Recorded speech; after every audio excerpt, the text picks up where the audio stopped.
El lenguaje es nuestra principal herramienta de comunicación para expresarnos al mundo, pero no siempre hemos tenido los mismos métodos de comunicación. Toda lengua es siempre una lengua heredada y tiene un pasado detrás. Para esto hablamos de la lingüística y su intento de analizar el lenguaje en términos de su origen, la evolución y la estructura, pretender englobar todo y trascenderlo.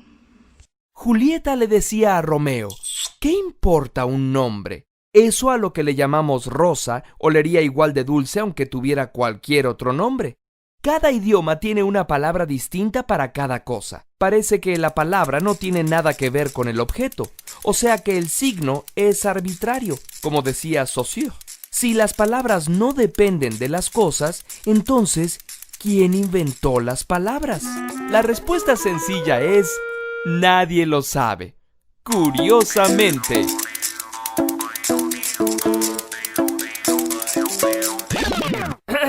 Pero nosotros no nos conformamos con respuestas como esa, ¿verdad? Igual que con el origen del hombre, la mitología también ofrece algunas respuestas. Según las historias bíblicas, Dios le pidió a Adán que nombrara a todas las criaturas del mundo. Todos en el mundo estaban tan contentos hablando el mismo idioma que se propusieron hacer un proyecto en común: una torresota en Babel.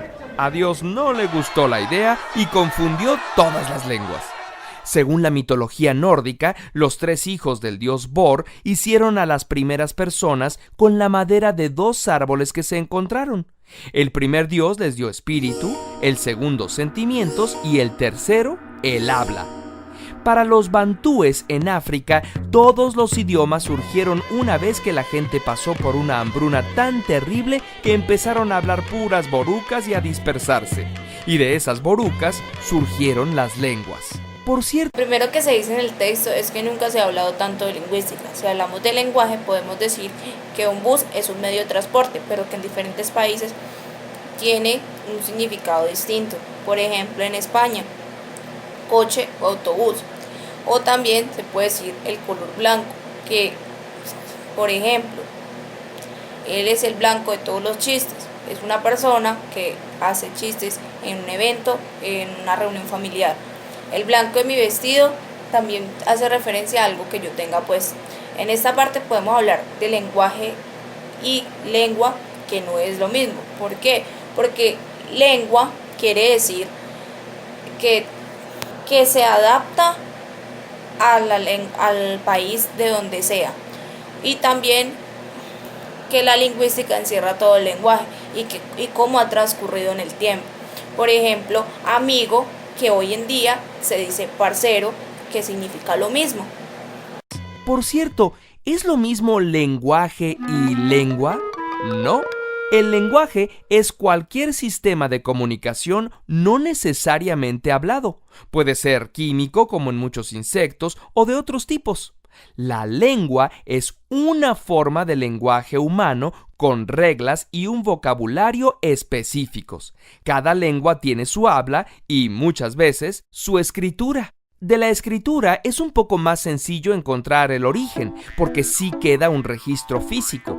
Lo primero que escribieron los seres humanos no fueron sonidos, sino números. La verdadera escritura de palabras empezó en el año 3200 a.C.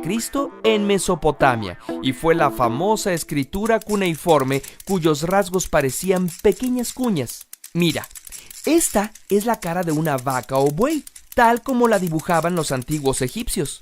Después, así escribían el mismo animal los fenicios, al que llamaban Alf, y los hebreos Aleph. Al parecer era más fácil dibujarlo de lado. Luego los griegos tomaron esa misma imagen, la rotaron un poco más y la llamaron Alfa. ¿Ya la reconociste? Además, ya no significaba buey, sino el sonido A. Cuando los romanos invadieron Grecia, tomaron el alfabeto de ellos y en latín la letra alfa se convirtió simplemente en A. Y del latín pasó al español que hablamos nosotros. En el video nos hablan de la lengua y el lenguaje. El lenguaje es cualquier tipo de comunicación, no necesariamente escrita, ni tampoco necesariamente hablada. Por ejemplo, en las abejas, la danza de las abejas Para nosotros puede que no signifique algo, pero para ellas tienen un significado. Ellas entienden esa danza, lo que interpreta esa danza. La lengua es propia de nosotros los seres humanos, porque somos quien la creamos y la recreamos. Generalmente hablando, la lengua es cambiante. ¿Por qué es cambiante? El lenguaje es cambiante, porque no podemos decir que el lenguaje que existe ahora era el mismo que existía hace 1000 años atrás. Por eso también podemos decir que se construyen unas lenguas sobre lenguas, lo que se llaman metalenguajes. Esos metalenguajes son los que se encargan de describir una lengua. También podemos observar en el pequeño fragmento del video que nos muestran cómo el lenguaje siempre ha estado presente en la historia humana. Lo podemos ver en las primeras escrituras que se encontraron hace 1000 años, que son escrituras talladas en madera, de las formas en que ellos se comunicaban. Esto nos lleva a otra parte, que es la epistemología. Y la epistemología es la ciencia que estudia el comportamiento y conocimiento del hombre. Podemos decir que la lingüística es una forma de epistemología. ¿Por qué la lingüística? El lenguaje siempre ha trascendido la historia y siempre ha sido parte de la historia de nosotros los seres humanos. Podemos verlo en las pruebas que hay, en donde se encuentran esas escrituras talladas en piedra, en donde se ve esa forma de comunicación que teníamos primitivamente. Y eso nos hace reflexionar a tratar de entender el comportamiento de nosotros y la evolución que hemos tenido a través de la historia. La escritura de todas las letras del abecedario tiene una historia interesante que se puede rastrear miles de años atrás. Pero, ¿y el habla? ¿Cuándo empezó? Seguramente mucho tiempo antes. ¿Y cómo? Como no hay evidencia física, los lingüistas no se ponen de acuerdo y existen dos ideas principales. Unos dicen que, como en la historia de Babel, originalmente había una sola lengua madre, el idioma proto-sapiens, y conforme los pueblos se fueron dispersando, las lenguas se fueron diversificando.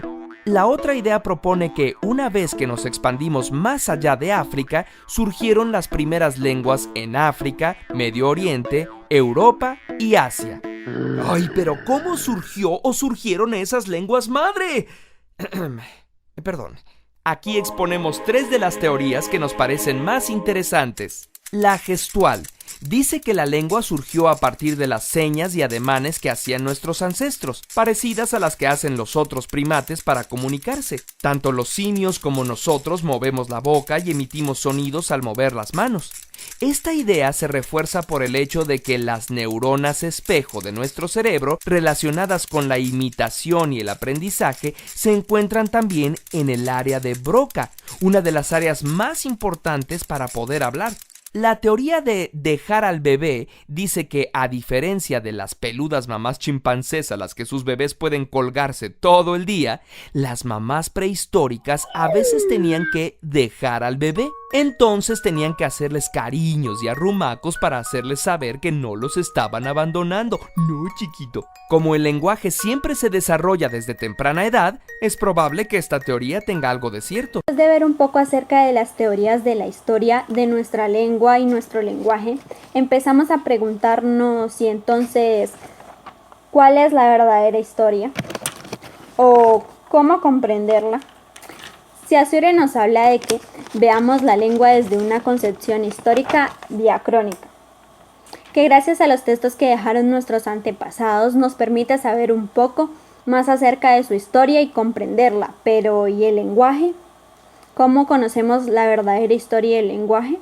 Este es algo sumamente particular porque no existe una referencia histórica o algo que nos permita saber su origen, ya que nosotros los seres humanos vivimos comunicándonos de diferentes formas o maneras e incluso innovamos acerca de las formas de comunicación. Y entonces Saussure nos dice que lo veamos desde una concepción histórica sincrónica, ya que el lenguaje es quien hace la historia, no la historia del lenguaje. Las teorías evolutivas y del simio autodomesticado sugieren que, al proveerse de entornos más seguros, nuestros ancestros pudieron relajar zonas del cerebro que servían para comunicación más estereotipada, como la de otros animales, y permitir que los sonidos y el orden en el que se emitían fueran más creativos. Además, las necesidades sociales se fueron haciendo más importantes que la mera supervivencia. Noam Chomsky es un lingüista que hizo notar lo maravilloso que es que podamos construir un número infinito de frases, cuentos y libros con un número limitado de palabras y unas cuantas reglas gramaticales. También notó que no tenemos que conscientemente saber esas reglas para aprender a hablar, por lo que dedujo que la estructura básica de la lengua tenía que ser biológica, no aprendida, sino heredada genéticamente. Llama la atención que los niños ferales, o sea, que fueron criados por animales, si se reintegran a la sociedad después de los 12 años, ya no pueden aprender una lengua. Por otro lado, una lengua puede surgir espontáneamente. En los años 80, el gobierno de Nicaragua creó la primera escuela para niños sordos del país. Aunque les quisieron enseñar un lenguaje de señas en español, los niños desarrollaron su propio idioma, llevándolo a tan alto nivel de complejidad que sus mismos profesores no podían entenderlo. Curiosamente. Vemos en la teoría evolutiva, el simio primitivo pasa de ser simio domesticado al asentarse y dejar de ser nómada. Esto permitió proveer espacios más seguros y tener mucho tiempo para pensar. Y se logra desarrollar otros hemisferios cerebrales. Esto, a su vez, fue posible al hacer relaciones con el medio. Así fueron creativos y desarrollaron símbolos y también signos importantes, que hoy se componen de la lengua, el lenguaje y el habla. Y también se identificaba de las necesidades sociales, que son más importantes que la misma supervivencia. Como vemos para Saussure, el lenguaje primitivo se consideraba dramática, donde siempre veíamos el estudio, el cambio de lengua, que el tiempo y el proceso de cambio lingüístico. Como vemos, Saussure tenía dos fórmulas o así, donde él creía en la lengua de los sordomudos y la gestual, cuando uno se expresa gestualmente.